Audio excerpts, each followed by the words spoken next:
He watched people come to talk to me.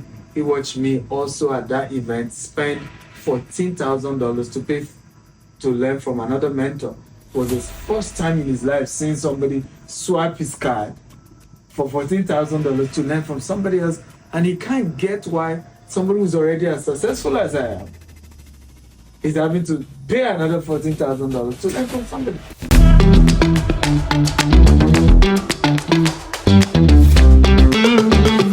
What's up, Underground Plus? Welcome to Next Founder. Today we have a big time mentor with us, Dr. Akintayo. Good to be here. Thank you for coming by us. I'm Gen Z now. Thank you Yeah. for coming on. Thank you. And we have two other wonderful co-founders with us. Hi, I'm Brie. I'm the founder of Esther-Sound Global. Hi, I'm Esther. I'm the founder of Sound Mind Connections. And I'm Michael. I'm the founder of 7 Underground and Underground Men. So 7 Underground is a community ecosystem for Afro diaspora in America. We're here to push the culture forward while pushing out positive content that connect young Gen Zs to their roots. I also have Underground Men. It's a clothing store. It's online and photo-based. All we're really trying to do is get the Nigerian men out here in America more custom and more native wears.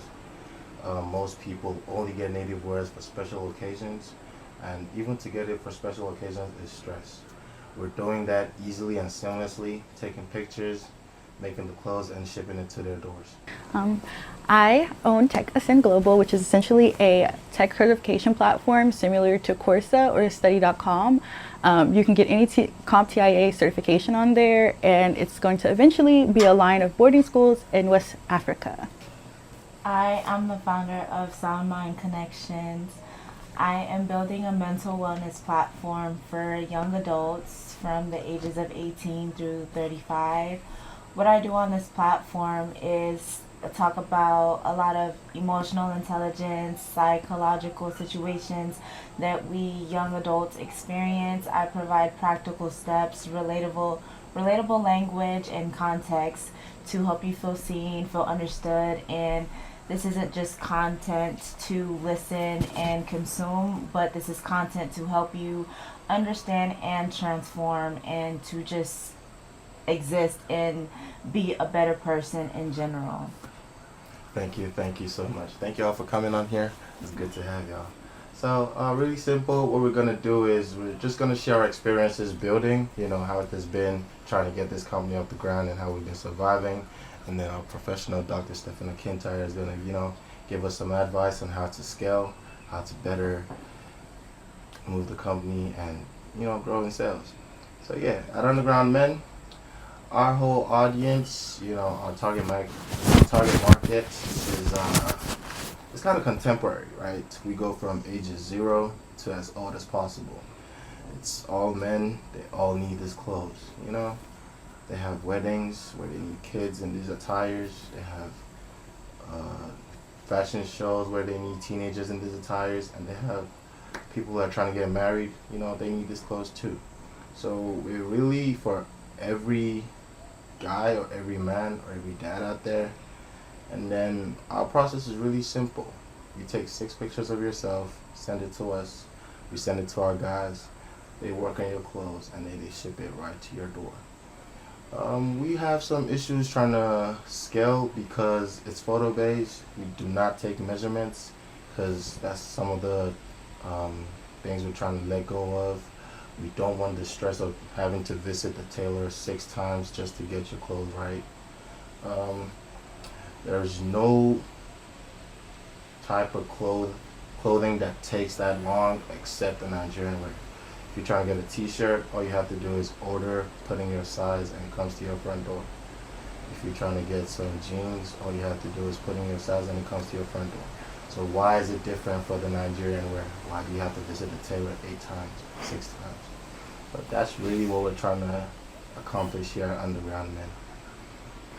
Beautiful. I mean, it's a good idea. The only thing missing for me is, do you have a technology that can allow, once they take their picture, you then make sure that it just gives you the right, measurement? Do you have that technology? No, not at the moment. Okay. Just starting off, that's one of our problems actually. Starting off, we limited our, production to just 6 tailors. So we're kind of limited in how many orders we could take. Sometimes we have to close out the site. So you don't. First of all, you don't have a size problem, because I want to be sure that when they take these pictures, are you able to really accurately measure who they are and then Yeah, so do? 100%. So far, the ones we've delivered, How many have you delivered? about 8 to date. 8 is too small to measure. Success. 8 is too small, to be honest. And then where are your tailors? Are they based They're here? based in Nigeria. That's another issue.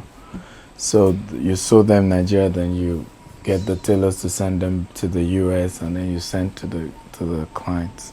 No, actually, I contract a shipping company that delivers it directly from the tailors. From the tailors, Yes. from Nigeria to here. To any address in the US. Okay. So what's your biggest need right now? Our biggest need is probably, right now we're still validating the whole company. We want to make sure that we can get to all 50 states in America. Then we go to the next step of trying to, put together an app backed by AI to, accurately get the sizes of them from the picture. Mm-hmm. So we're just gonna keep trying to get our sales up till we get to that point where we're investing in any app. So one of the things I noticed with your generation compared to ours is you're blessed with technology, you're blessed with opportunity to dream bigger. There were limitations when we were growing up, because social media hasn't become mainstream that time. So we couldn't even. You were talking about 50 states when we started. You can't even think of any state. You even think of just your small vicinity, because you're already thinking logistics. How would they even know you in other locations, right? So you could only do door-to-door marketing. You could only do, physical types of marketing. However, what the social media and all the technology has also created is a new problem. And the new problem is that your generation struggle to really do the grinding, right? So, for example, if I start a fashion business, mentally, I'm already thinking I need to sell to 100 people just to even validate the idea works, right? Unfortunately, amongst your generation, even if you do 10, it's like, oh man, go, right? So I think that those of you who would do well in this generation are those of you who can combine the two mindset, right? The mindset of I have technology on my side, I have social media on my side, but also the mindset of I need to pay the price, because it's going to be tough to do the grinding, for example, why do you have 8 customers? Because you're not doing daily videos, right? There's no day I don't shoot videos. Not one day. In fact, sometimes I shoot 4 videos. Every day I have over 1 million followers on Instagram, over 750,000 on Facebook. And you won't really, I wasn't born into social media yet. You see what I'm talking about? Every day I have a content out there. I'm telling a story, and it's very much about that. I won't be surprised if I get to your page, I won't see any of your fashion clothes there. I won't be surprised if I get to your page and what I will see is party and fun, and I'm not going to see content. One of my other brands too. So it's part of it.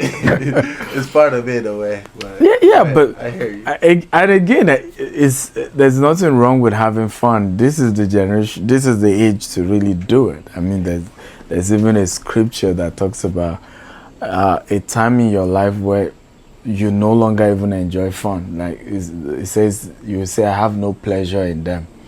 Right, so there will be an age where some of what just gets you excited no longer does. So it's good to have fun at such an early age, but it's also good to grind at such an early age, because that's also the time you have the energy and the strength to do that. You see my point now? Because you can start, you're creative enough. Imagine you having that decision. So every day I'm going to do a video about my fashion business. I'm going to look for how to be creative about it.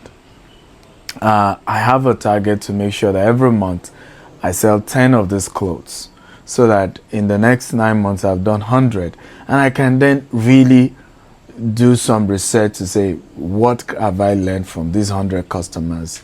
Is it a pricing, and all of that. At that point, it's easy to now say, okay, maybe I don't need to build my own, fashion tailor shop in Nigeria, employ some people, have some guys, so that we can produce that and then ship directly from Nigeria. But the first proof of concept is to get a critical mass of people to do business with you. And I don't think you have it at the moment. No, I don't. But yeah, actively building. So you say make more videos? Make more video, make more noise, make it creative.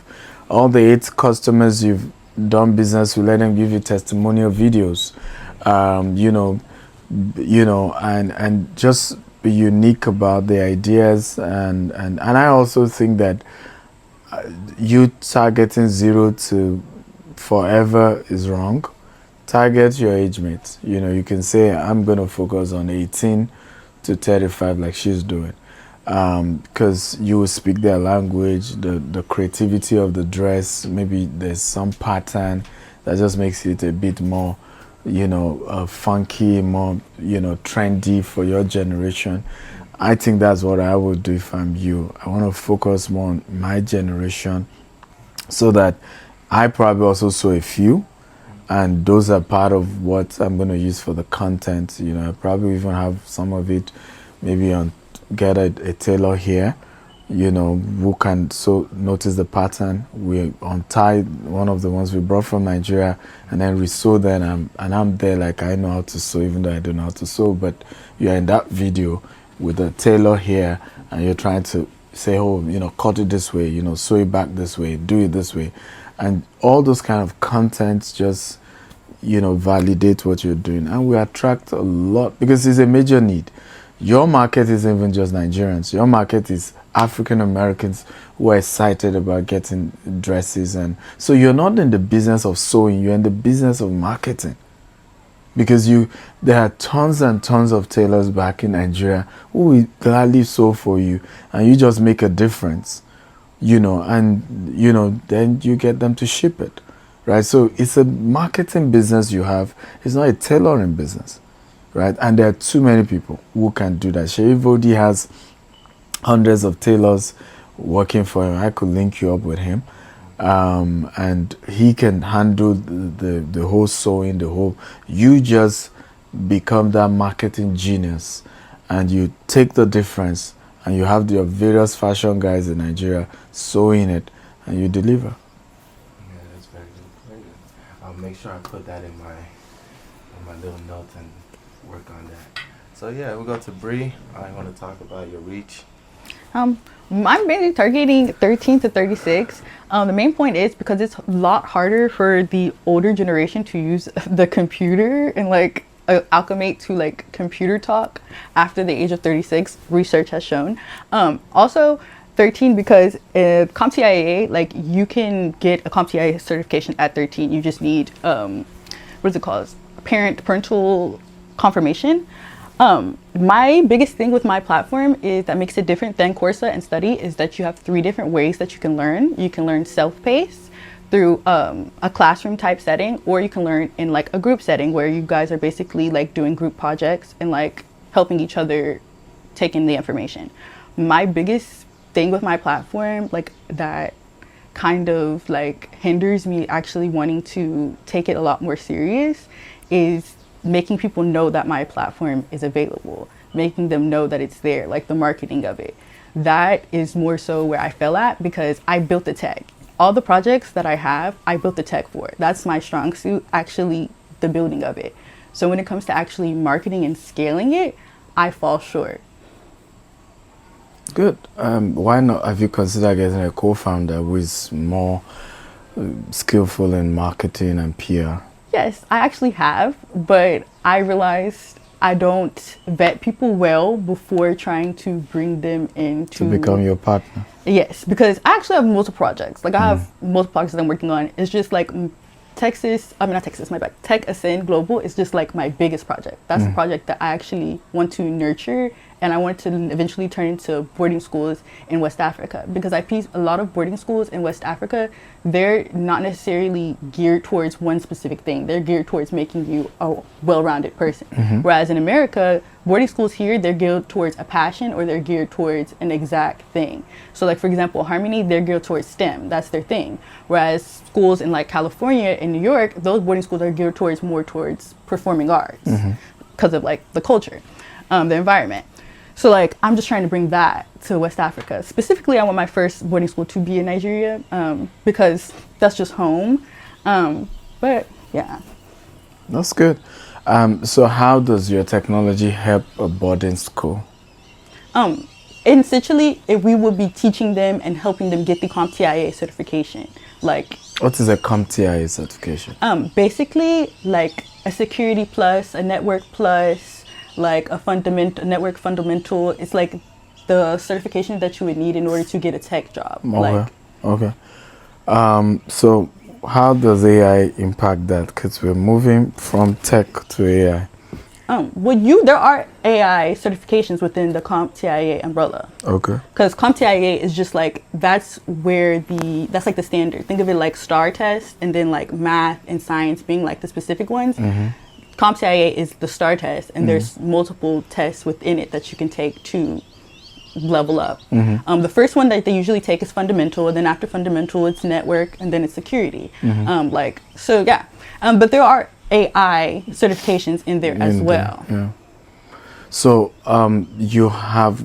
so what you're saying is essentially is that you've gotten a co-founder, but they were wrong co-founders. Is that what I'm hearing? Exactly. Yes, I was moving more so on emotion instead of like actually like business minded. Would this person actually fit for like their accolades and who they are? I was more so like, okay, I like this person. This person, we talk very well. We can work on other business ideas. Let's try and work on this business idea. Didn't work, but yeah, I think one of the major thing that a lot of us, failed to do, I made those mistakes when I was in my 20s as well, was I didn't prioritize the need to have a business mentor. Sometimes we always believe that people won't understand us, like these older people just don't get it, they just don't understand me. And it's often time make us to repeat the same mistake they made as well.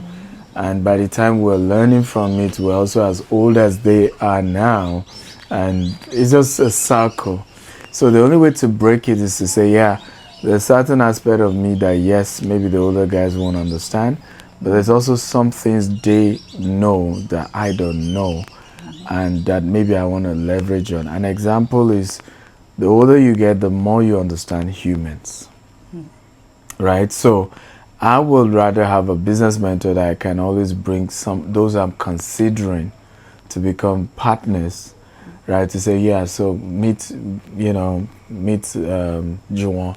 I'm thinking of him coming in as a partner because he's good with PR, he's good with this, he's good with that. And the person just, ask them a few questions. But the reason you won't like it is that it sounds like bringing your boyfriend to your dad and say, well, meet my boyfriend, vet him for me. And oh boy, right? Mentally already, you just feel that's a bad idea. But is it really a bad idea? Because many ladies have had the wrong guys that they dated, and if only they probably get some advice from their parents who also have dated before, they probably could be able to say, I think this guy seems like it, or this one is not it. So the same thing with business. It's just the same thing. Sometimes we just don't want to get an older advice to tell us who we can bring on our business or who we shouldn't bring on our business. So my advice to you is, how can you get a business mentor?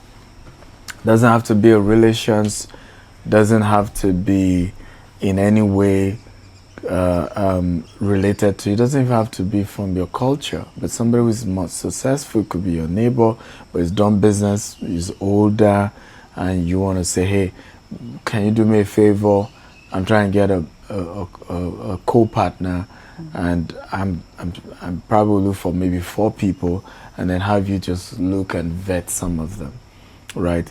I think that will go a long way in helping your business, because you definitely need a co-founder, and you need a co-founder to be somebody out there who understands marketing, is very good with social media. I mean, I prefer looking at them. They're the ones that mentor. So whoever is watching at the end of the day, just be okay with the fact that I'm not looking at you, right? But the good news is that the lessons is valid for everyone, which is why we're doing this and recording it, because we feel a lot more people in your generation will watch this and be inspired to say, okay, yeah, maybe this is an area I need to improve in.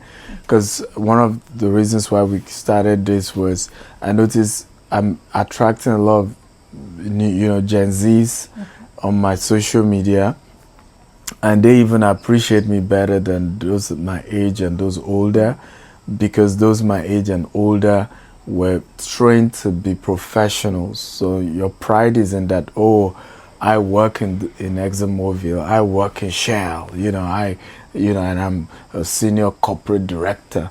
Now your own generation, your pride is more in, oh, I'm the CEO of this, oh, I founded, I'm a co-founder of this. So there's that two things. So, but the problem again with your generation is, yes, thank God you are co-founder. We're happy that you are co-founding, but sometimes some of you are worse than even those who are picking up jobs. And if you waste your younger years just to play around and not get it serious, the older years, and for example in America, we've seen a pattern that once you get into your 40s and your 50s, the labor market intentionally wants to cut you off. They want to find a way to cut you off, for real.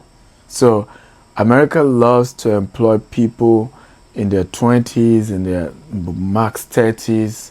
Once you're hitting your 40s, because again, there are data to show that health issues begin to occur, so many things begin to occur. So if you don't rise to a level corporately, you just see that they're gonna find a reason to fire you, and more people will be reluctant to hire you once you're in your 40s, right? So the question now is, if you don't really become exceptionally successful in your business that you've put so much of your energies to do in your 20s, because you believe in entrepreneurship, what happens when it doesn't work and it's in your latter years? Now you say, I'm looking for a job, and your parents say, but I told you to get a job.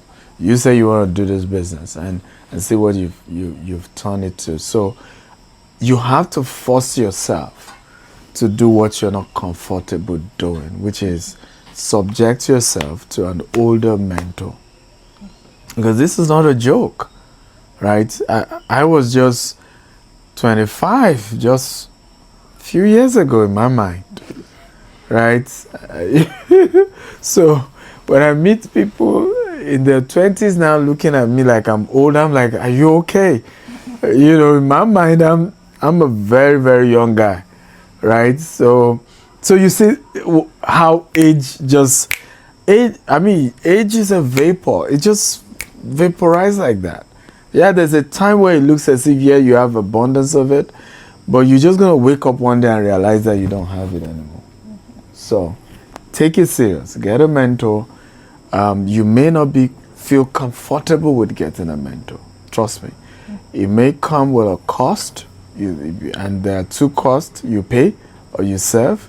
And in America, it's not like Nigeria where everybody's nice and is giving you freebies. Here, you have to pay the price. I had a meeting today with a community that entered real estate. It's a real estate community, over 5,000 members. And I was shocked because if I say this in Nigeria, they probably would stone me. And when they were done telling me about the benefits of being part of this community, it's essentially a real estate investors club and developers club and land builders and all of that. They were not shy to say, hey, well, this is a pay-to-play club. And just as the word, you have to pay $20,000 to join the club. Okay? Now, say that in Nigeria, I even trended negatively last year for just how much I charged to coach businesses for a year. It was, and so you are in a culture where you have to pay your way. And if you can't pay your way, then you serve your way. And I think when you're young, that's an easier part, where you can write somebody who runs a business in your community close to you and say, hey, I'm willing to come, put in, let's say 10 hours a week to work with you, to then learn entrepreneurship. I'm willing to be your PA. I'm willing to be your executive assistant. Don't pay me. But I want to go through watching somebody who is much older in entrepreneurship and just serving them and just learning. And if you can do that, I promise you, your growth is just going to be exceptional. I'm doing that with a young man. His name is Josh. His dad brought him to me and said he wants him to do internship with me. And I can see, this is just few months, I can see the transformation. From chasing girls to now being more serious. He wants to be an entrepreneur. He's having meetings with people at the age of his dad on how to set up structure for businesses. And prior to now, he's done so many businesses that he's lost so much money.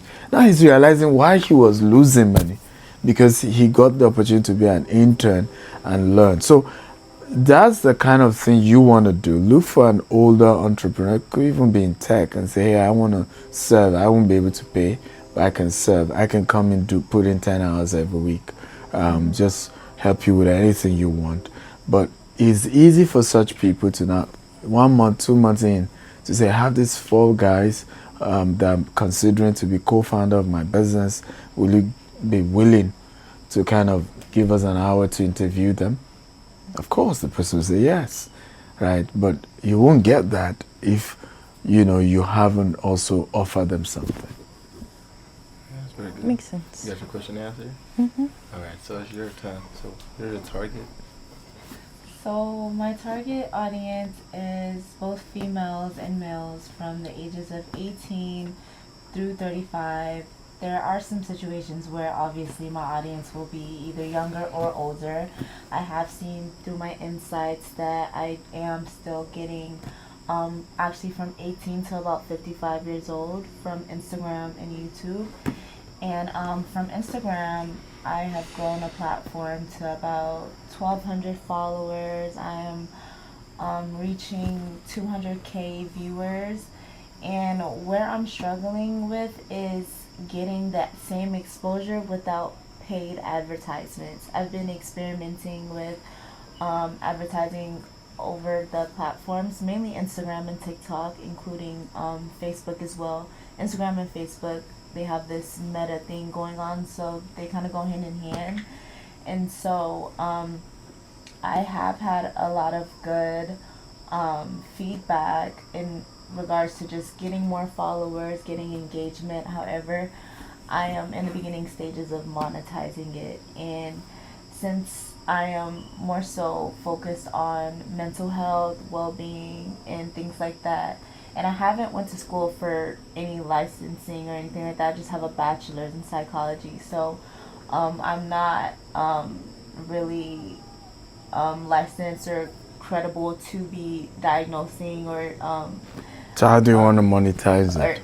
see, with that, so I am going to go back to school eventually, but for right now, I have been wanting to get into creating like journals and things of that nature to invite like reflection and just helping people dive deeper in themselves, because my platform. That sounds like charity. I mean, yes, and so that's honestly what I've been trying to steer away from, because I know that there is a way for me to monetize it. I just have to build credibility through education and through consistency on my platforms. Because I've been doing research as well. I don't necessarily. But what's stopping you from getting the license? Is it the money? Is it the time? What's the issue? Time and money. I just graduated. How much is the license? So I'm wanting to get my master's and then eventually my doctorate. So why not get the license first before your master's? So from the research that I've done, it would be the license that I get at the end of my master's.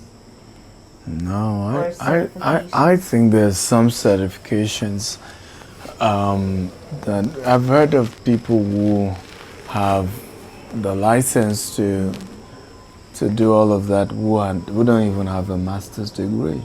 So I think you should do that research, because again, Nigerians, I mean, our parents put that thing in us. I mean, we're the highest immigrants with degrees, masters and PhD. So naturally, we're wired to almost think that we can't do anything without another master's, another PhD. But to be honest, there are certifications in 3 months. You're certified, you have a license, and you can start practicing. So I think that's what you want to really go for. And the benefit of that is also, which is what you really need to do, I would rather focus on, because I don't have a license yet, start reaching out to a lot of people in that community who are licensed, right? And ask them to come on my show, and I interview them on Instagram Live. Benefit of mental health, benefit of this, and let them know that I'm going to spend some money to monetize those contents, so they will get visibility, they will get more clients who will come. Even that in itself can be a way to monetize, because how many people have clinics and they are struggling to get bookings. So imagine you become that person, they come on your show, and then you're able to boost some of the good insights, and then people book, and then they give you a cut, right? And that cut helps you to keep being able to monetize, and you make some little money for yourself while you continue to get your own license as well. So you can build a community of both people who are able to help those who have mental health, as well as people who have mental health issues. And your generation has it in abundance, because right? And because the cause of it is social media, right? Which you all know, or you're not aware. I don't agree. I mean, I don't agree. I don't agree because there's multiple reasons. I feel as though environment, because I'm studying psychology right now. I have a biology degree. I don't know why I got it. Also I was just trying to do something, and then I was like, you know what, that didn't make sense. Let me go back to school. But I also, what he's speaking towards, to like starting things before you getting your license, you definitely can do that, because this whole coding stuff and all this, I taught myself, and I just started doing it as a hobby. But I don't believe in the whole like social media being the main cause of our generation's mental health issues, for the sole purpose of environment means a lot.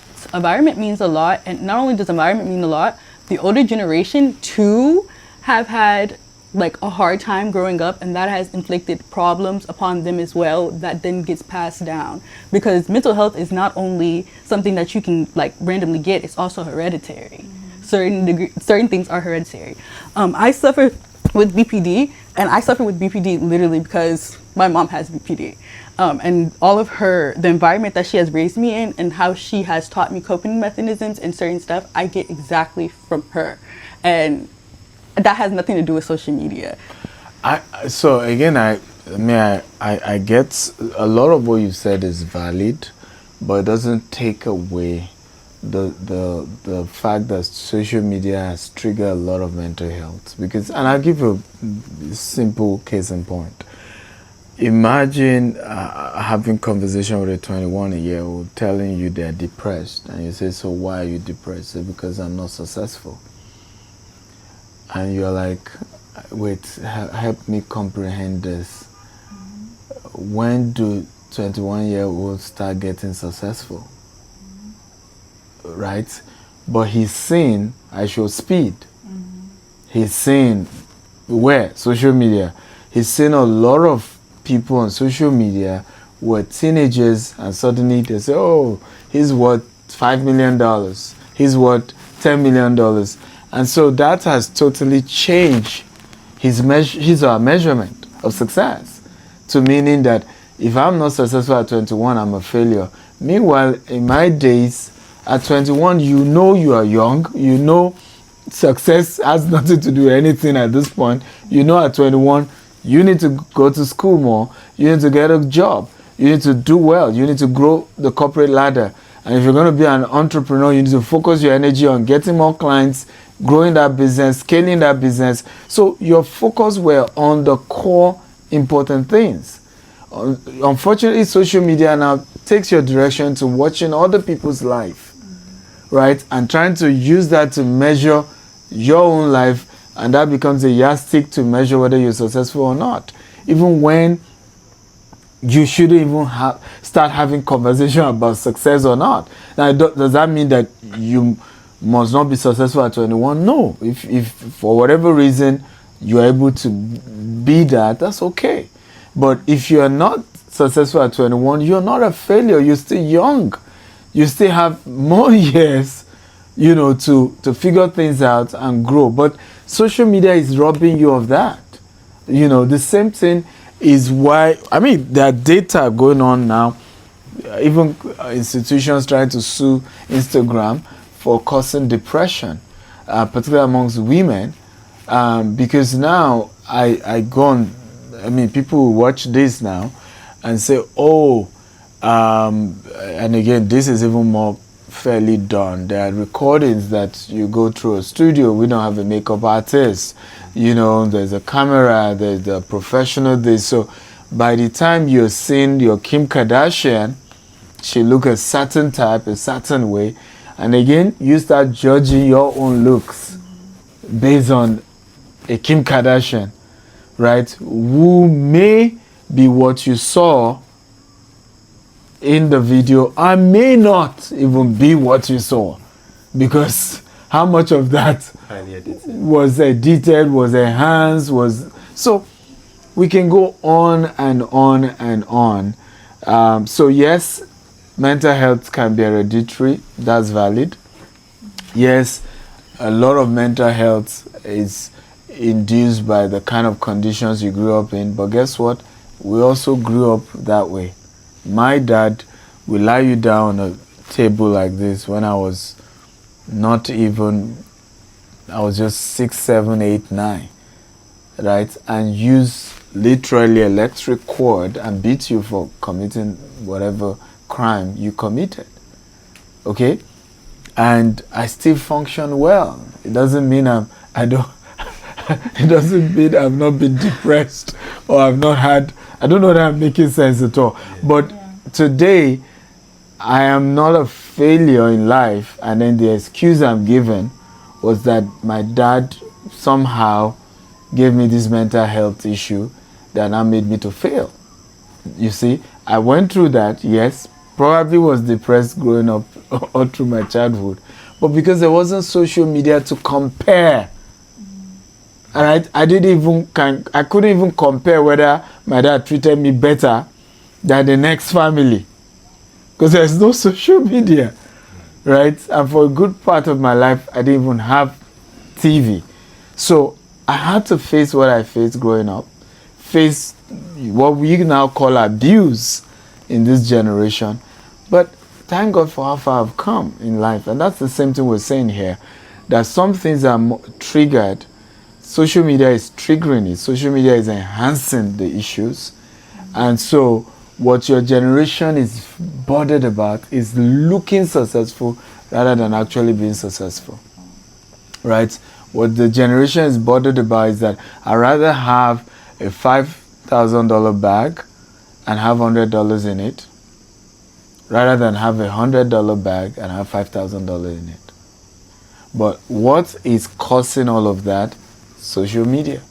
Which is why content like this is good, because you're beginning to intentionally create content that is helping to redirect the mindset, the direction. Because many of you have the potential to be the next Bill Gates, to be the next, Elon Musk, to be the next. I'm looking for a female tech, success, but there are so many people like that you can be, and you still have what it takes, and you're still young to still do that, to be that. But you see, the advantage they had, just like I was sharing with you earlier, is mentorship. You see, Mark Zuckerberg would tell you that owner of Dell Computers was his mentor at some point. I think even Steve Jobs played a role at some point with Mark Zuckerberg. So all these guys had the opportunity, which is also why we're providing this, right? Hosting you guys in my house, having this conversation, is that a lot of these guys had that influence. Some of them, it wasn't their parents, it was just external influence, but it shaped, Bill Gates still says Warren Buffett is one of his mentors today, right? So they had those opportunities too. But who is mentoring you today?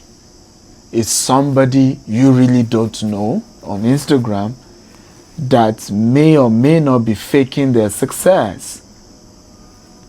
You see what I'm talking about?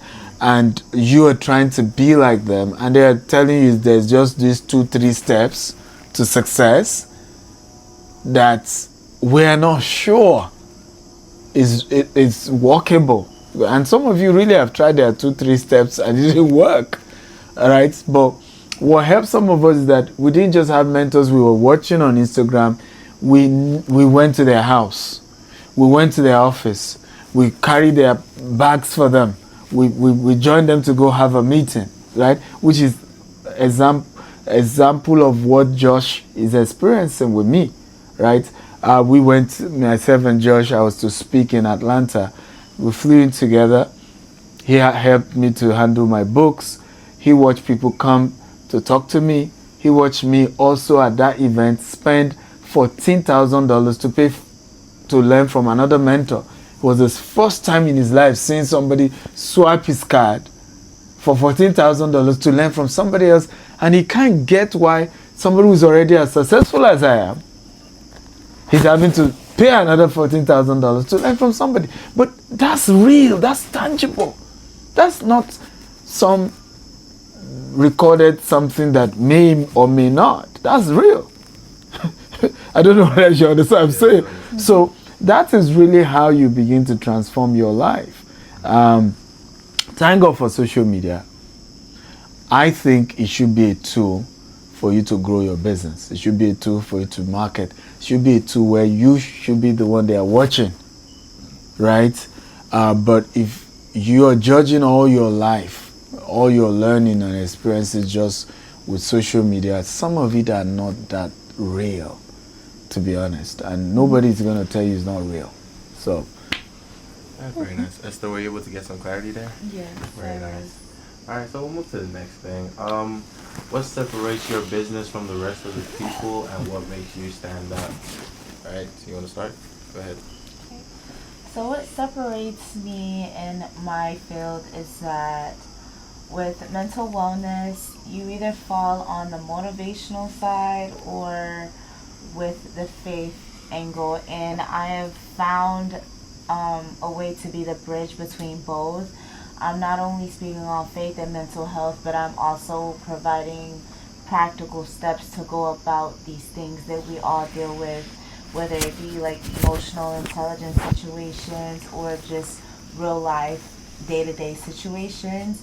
And I find a way to name the problem remove shame because it's mental health. I feel like with social media, we've been made to look at ourselves and compare negatively. Yeah. And I, like he was saying, and I think that that is a very unproductive way to think. And so I name the problem. I intentionally remove shame. I'm very intentional with my words, very intentional with my metaphors and real life scenarios. And I also give steps to make changes or to get to the change that you're looking for.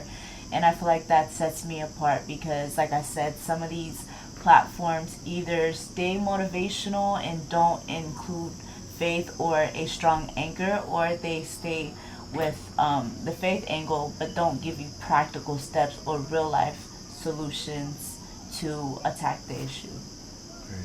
That's good. I mean, and I think that's a good way to say it because you're right. A lot of, we struggle with that back in Africa, where is either your pastor is just saying, trust God. They probably even tell you go and do some fastings and prayers, and you're going to solve the mental health issues. And we know that that's not always the case. And so there's a place of really getting practical. There's a place of even therapy. There's a place of even in some cases you probably need to, have some medication to deal with it.